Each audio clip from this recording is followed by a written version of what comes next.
Okay, first thing we're going to do,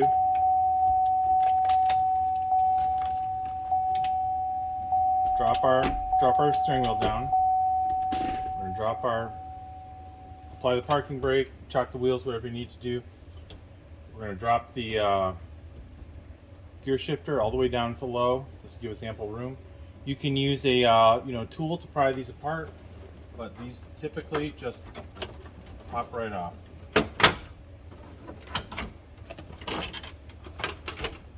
And you'll see there's little locators here.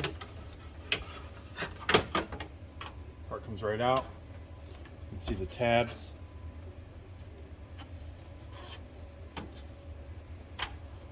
So here's all the tabs where they snap in. That way you can see. Okay, now the next step is we're going to remove, there's 4 8mm head size bolts, or nuts, screws, whatever you want to call them. 4 of them in the corners. I've already taken those out.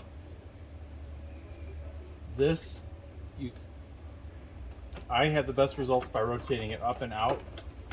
You have to unplug it's a little hard to get back in here and unplug this, but okay, got it. Comes right out just like that. There's the plug in the back. Comes out the back like this.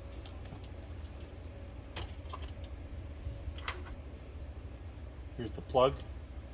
There's a small latch on it that you can reach once you're in there. And that's all there is to taking the cluster out. Okay, here you can see that we started assembling this. We put all the gauges in the holes. We put them where we like. That's what's cool about this kit is I can put the speedo here or here. I can put the fuel gauge here. I can move things wherever I want. I've installed the programming buttons, so I can use those when the time comes. So I'm just going to wipe this down, attach the back clamps, and we'll move on to the wiring. Here's the back of our gauge kit. What we've got is we've got everything ready to go. We've already put all the gauges in, installed the back clamps. We've plugged the minor gauges into the driver gauges, so that's all done. We plugged in our amp plugs. Now we're going to get this thing wired up. This is actually pretty easy. So we've hooked up our programming buttons to the brown and white wire on the speedo and the tach, so you can set everything up. And then you see we've got 3 groups of wires. Now this over here is everything that is auxiliary or not used. If you're not going to use them, you can clip them off. What we're going to do is we're just going to coil them up, zip tie them, and we're going to tuck them in the cluster here. That way they don't get in the way. We may want to add something on in the future. We may want to add a light for our nitrous or ABS or whatever. We might want to add that, or an auxiliary function for our trans temp, etc., that we can show on the screens. This group here, these few need to go to the engine compartment with the analog set. This is for our oil pressure, water temperature, high beam, and fuel level. So we're just, so what you can do is you can either just extend these or just put a little plug on them, run them through. And then this grouping here is for our snap adapt. This controls most of the functions you need: turn signals, lights, ground. So what I've done is I just went along with the pin out in the booklet. I also followed that little QR code that shows you how to make sure you're hooking up to the right pin, and I checked all that out and I plugged it in, and we're going to snap that in the next step. But anyways, if you need to connect, okay. So on vehicles where you need to connect to the high beam and it's not on the cluster plug on your snap adapt, we're just going to go right to the high beam, and these are actually super easy. We started looking at going through the fuse box, the switch, all that. This will take 2 minutes. So I'm just going to pop this light off, pop these 2 connectors off, these 2 rods. I was actually surprised it was this easy.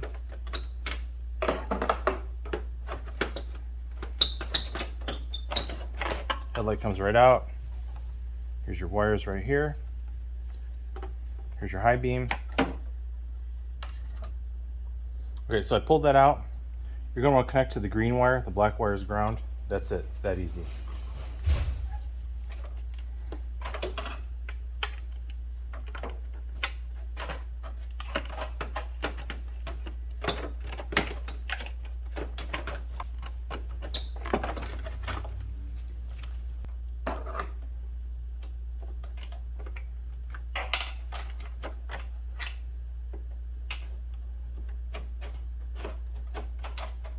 these just snap back in, and that's it. We run that. Now, high beam, if you need to do that on there, that's that. Okay, here's our engine compartment. So what we're going to do is we're going to show you on one of our other LS installs how easy it is to install the temp and pressure sender. It's just a little easier to see. Now, what happens a lot of times on these and on standard bushings is what'll happen is the installer will, and these even come with little caps. What'll happen is the installer will put this in the block and then put the sender in and then put the sender in. What that'll do is because there's an adaptation here, so there's a thinner portion of this bushing. What that can happen is you can actually break this. So the way to do this when it comes to whether it's a metric or a standard connection is what we would recommend is putting the sender in first. So we're going to put the sender in. We're going to tighten it down. We'll put some thread sealer on there. Then once this is ready to go, this is because this has to be a tighter connection here than here to the block. So then once this is connected, then we'll put on our washer. We'll put on our washer and install that in the head or the block or wherever it goes.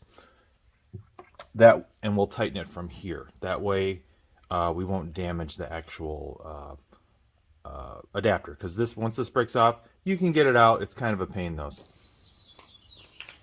One other thing we wanted to demonstrate on this is, I know it's going to be kind of hard to see, but down there, see that oil pressure sender down there? Let me see if I can get a better shot. Down there, there is a billet adapter down there on the side of the oil filter assembly, and we've installed a pressure sender there. And the reason why we've done that is we just wanted to show you an alternative to this guy. Let's see if we can get down in there. Let's see if we can get a light in there. So you can see the cam sensors back here. Get the lights in there. Got the cam sensor. Sorry, I can't see if this is full. There we go. Got the cam sensor and then the pressure sender. So there you go. What we're going to do is we're going to leave that pressure sender in place because we're running that to our Holley terminator. Now the computer has no reason to read oil pressure, so it's not required. So you could just you could install your oil pressure sender there, or you can install that for your Holley or your PCM. But there aren't any PCMs on the market that require an oil pressure sender, so there's really no reason to have it unless you just want redundancy in your efforts. Now it's time to tackle the senders. Let's start with the oil pressure sender. The oil pressure sender is located right back here on the back of the block, just like a small block Chevy. So it's right back here, and we'll show you that in some pictures in installation step by step, but it's right back here. What you want to do is you want to spend the $10 and just get the tool. This will save you a bunch of pain. If it's out of the engine, it's a piece of cake, but this, see, the thing is, here's the stock LS sender. I think it's 1 1/16 inch nut. However, if you look closely, it's got rounded corners on it, so it makes it a little bit hard to get a wrench on, especially down in there. This tool also has the rounded corners on it. It's a deep well. This will save you quite a bit of pain. So now what we're going to do is we're going to replace this with our oil pressure sender. And we've already got our pressure sender installed to the LS kit. And when we install it, we're going to use a wrench and turn on this part. That way we're bottoming. We're going to put our sealant on. We're going to put our gasket on. We're going to drop it in, and we're going to tighten it by this. Not by this or by this, because we don't want to damage this connection here. So we'll plop that in, hook that up. Now then we'll move on to temperature senders. All GM, actually most heads for all V8 and V6 engines typically they're not mirror images, but it's the same part but flipped 180. So on all the LSs, there is on the driver's side, right here, there is a temperature sender. You can use that for your gauge or for your computer. Typically you need one for the computer because the computer needs to know the engine temperature to adjust the air-fuel ratio, and then we need one for the gauge. And the reason why we need an oil pressure sender and a temperature sender is we want to have the gauges be a standalone apart from the computer. That way you know exactly what your engine's seeing. That way, in case there's a problem with the original sender or the ECM, your gauges are your insurance to make sure that your engine is safe. That's what gauges are all about. They look cool, but really they're all about insurance. So what we're going to do is we're running a Holley Terminator X on this engine. So what we're going to do is we're going to retain this temperature sender to run the Holley. And then on the other side, the mirrored side, I'll show you in a second, is where we'll run the temp sender for the gauges. Okay, now we're on the passenger side. You can see at the back of the head is the temperature, is where a temperature sender would normally be. There's a plug in there from the factory. So what we're going to do is we're going to remove that, and we're going to put our new gauge temperature sender in there. This is a 8mm hex. So that's what we're going to use to remove it. Hopefully it's not stuck. Okay, so we're going to lose a little bit of coolant.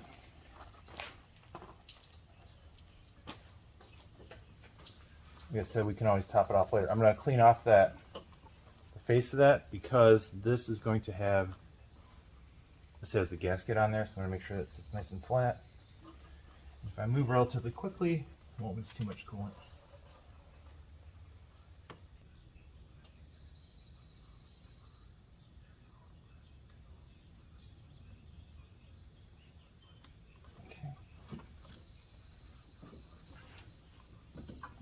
I'm going to be using this socket on the bushing itself, not the actual sender. That way we won't break it off. So I've got my sealant on there, and a little bit of coolant we lost, a cup or two. It's just what's in this head, it's not the whole system. Once we start the vehicle up, we'll check the coolant level. Sometimes none comes out. It's kind of weird. I guess it depends on the angle of the vehicle, how much is in there, things like that. But as long as your overflow tank is full, it'll refill itself, and you can just fill it up from there. Okay, so now I can see that the sender is now flush. The bushing, or the sender's flush, the washer is flush. I'm just going to snug it up a little bit. That should be good. Then we'll run our wires, run them into the cab. That'll be the next step. Then we'll move on to the actual gauges. Got our sender wires hooked up. So what we do, we just crimped it on, attach it to our temp sender. What I'd like to try and do is I like to try and use the same color wire running into the engine compartment as into that's on the wiring harness, if that's possible. Just makes it easier. And then we ran, sorry about the sun. And there's that guy down there. Now one thing you want to do is you want to make sure that you've got a little bit of slack right here, because the engine is going to move a little bit, and I've seen a lot of people who they'll start the vehicle, bad motor mount, they'll have a lot of engine movement, and they'll pull the wire off, so we don't want to do that.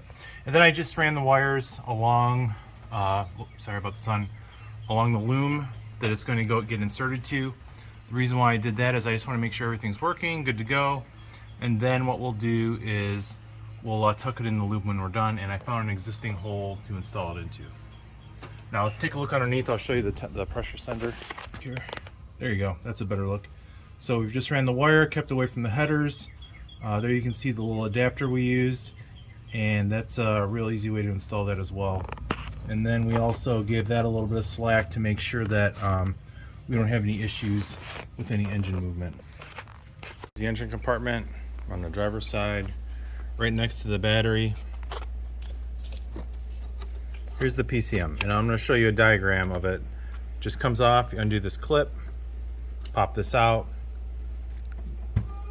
We're going to go to the right pin. Now, the reason why we need to do this is the fuel sender sends a signal to the PCM, and then that sends a signal to the cluster that's a serial output. So if you're running the factory computer, we're going to hook up to the appropriate wire here. We're going to show you that diagram right here. And then if you're running a standalone, like a Terminator X Max or a Haltech or whatever PCM, you can ditch this whole thing, and then you'll be able to pick up your fuel sender right here on the appropriate pin. So I'm going to show you that right in a second. Here's our diagram of how to connect the fuel gauge. They're all the same, whether it's a red and blue or a green and blue PCM, if it's a GM. What we're going to do is we're going to pick up on the C2 connector, regardless of the PCM, on pin number 54. That's shown right here on the connector, and you can just take a look at your connector. It should be numbered. Watch out for multiple violet wires on that C2. On some of them, there are other violet wires, so just make sure you count your pins. Then what we're going to do is we're going to actually clip the wire to disconnect it from the PCM, because it can't go to the PCM and the gauge. Then we're going to take that wire coming from the fuel sender. That's going to go to the green wire on your speedometer, and that's what's going to drive your fuel gauge in the new gauge set. So for 9903, the range is 40 to 250. So your dip switches will be set to off, on, off, and that's what we ship them at. And then 04 up is the opposite way, 250 to 40 ohms. You're going to set your dip switches to on, and that should work either way. And that's all there is to it, just one wire and off you go. All right, now we have our cluster all wired up that we just saw. I've already run my fuel sender, temp sender, pressure sender, and my high beam wire. I'm going to connect those into a little plug I made. I've already checked the snap adapt, so I plugged in our, I plugged in our snap adapt after I followed the instructions on that little QR code. So now all I'm going to do is a couple ways you can do this. One is you can plug in your snap adapt and then plug these in after. I'm going to try and just do it all in one shot here. So I'm going to take my cluster, or my kit, just set it up there. I'm going to take my snap adapt. It only goes on one way. There's a locator and a snap tab. I'm just going to plug that into the factory harness. Oh, lights already came on. Then I've had the best results with this. What's cool too is there's actually a little gap up here that you can set your snap adapt in. So right up top. I usually have better results putting the top in first. Rotating it in. And then you've got your 4 screws that you need to put in. But there's 2 locators right here on the bottom left, bottom right. That'll set you in place. Then I'm going to put in my screws.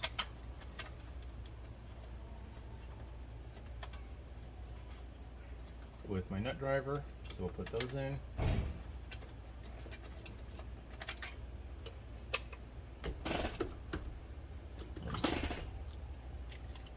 Okay, so that's all set.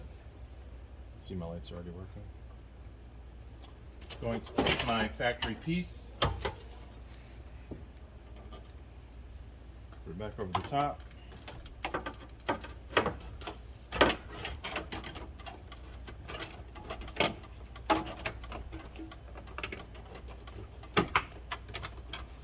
Now you want to make sure there's a couple of locators that stick out. You want to get those in the holes. That way you know your snaps are going in.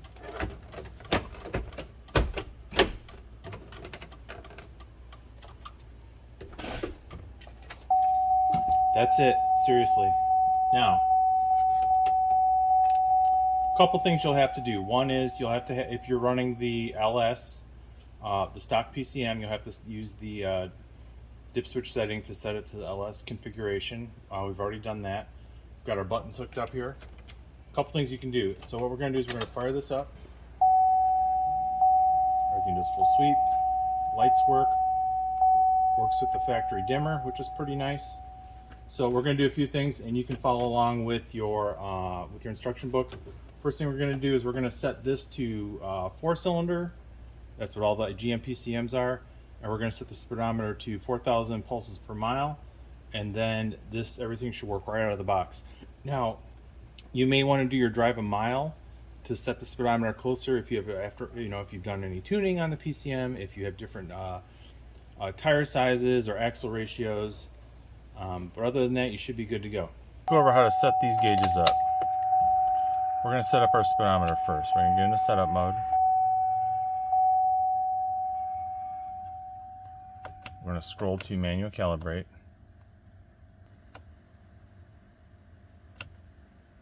Long push to advance. Short push to change.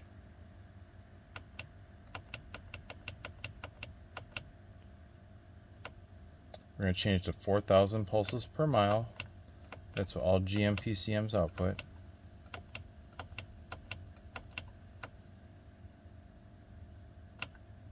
Advance, advance,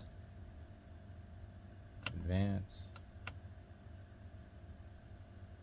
set, yes. Okay, now let's do the tach. Same process. We're going to hold in the button while turning on the key.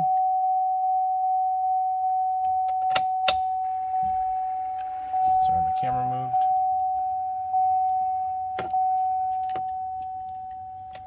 Okay, so we're going to scroll to set cylinders, hold in the button. I want to set this to 4-cylinder. All GMPCMs output 4-cylinder. Set, yes. Okay, those guys are all set. One final thing I'm going to show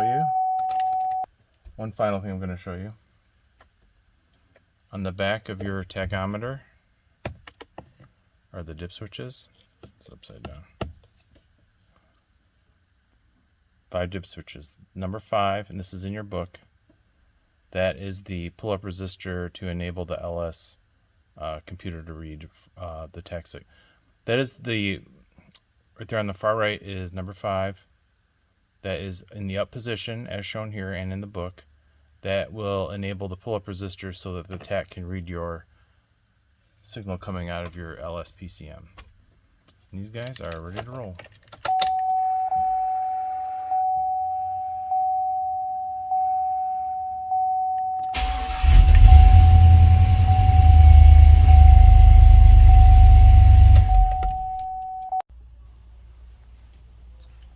I'm going to show you one last trick here. I'm going to set up, instead of using the check engine light on the speedometer, which will require a, let me turn this dimmer down so you can see a little easier. Instead of using the light on the gauge, which will require a, looks like I got a full tank of gas, which will require a relay, I'm going to set it up on the auxiliary input here.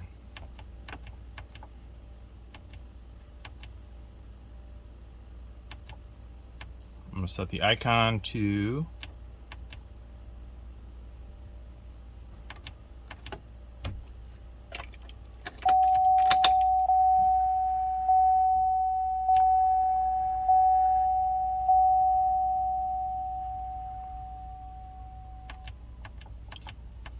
I'm going to scroll to the icon setup.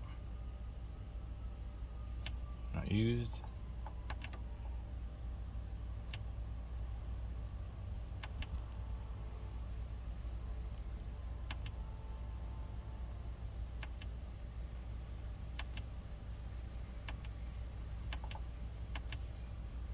So you can choose any of these if you want for, but I'm going to set this one for check engine. Check engine, set yes. Icon set. Okay, now I already know that the check engine light's on in this vehicle.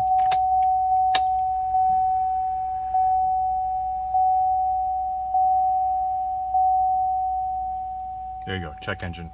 So if your check engine light comes on, it'll show that. You can do that for any of the other functions.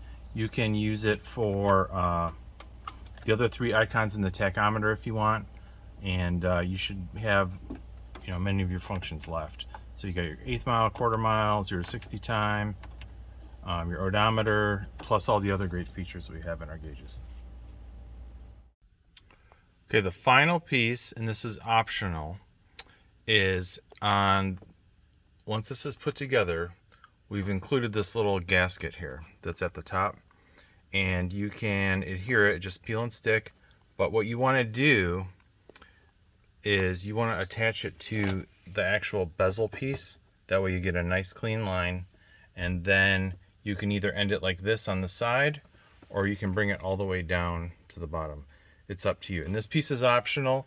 The reason why we include this is just to clean up this gap at the top, preventing the light leaks because of the way this is assembled. This is a slip joint this way, forward and back. That way, what we did is we designed this so that you don't have to modify anything. It just drops right in. And the one downside to that is that slip joint in that manner. But that little gasket, if you want to install it, it kind of cleans up a little bit. Looks good without it too. But that's totally up to you, and then you can remove it anytime if you don't. And then, you know, if you decide you don't want it, you just pull it off. So, nice little finishing touch, only from New Vintage. Enjoy your gauges.